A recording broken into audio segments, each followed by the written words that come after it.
Let's bring in retired four-star General Jack Keane, former Army Vice Chair of Staff, Chairman of the Institute for the Study of War, and a Fox News Senior Strategic Analyst. General, it's always great to have you on.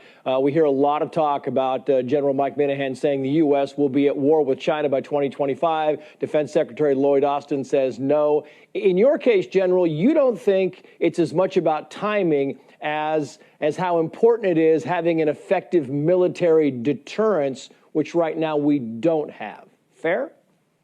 Yeah, that's absolutely correct, Trace. I mean, first of all, this general was talking in very blunt, direct language to his subordinates. And what we do in peacetime in all the services is prepare for war. And hopefully, by doing so, we're deterring war. And that's what he was doing. He was making certain his troops understood that war could be around the corner. We have all said the very same thing to our troops at different levels of command during our tenure.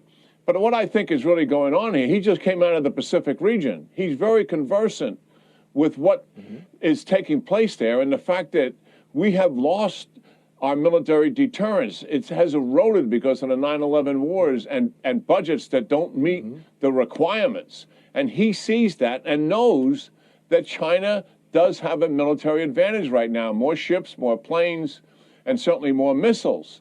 And he doesn't certainly want them to take advantage of that, but it's possible they could. It's not knowable what's going on in President Xi's mind, whether it's a year, 2 years, or 5 years from now. But what is knowable is that our military deterrence is not what it should be. And I believe that is where the general's coming from, because he knows that we're vulnerable and we have got to fix it.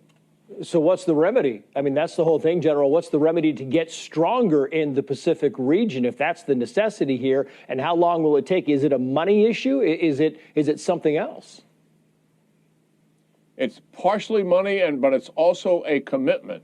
One, we have to upgun Taiwan. We've got a $19 billion backlog of equipment going to Taiwan that they have paid for. And the backlog is years. The Congress has got to get into this and roll their sleeves up and fix the foreign military sales system with a sense of urgency.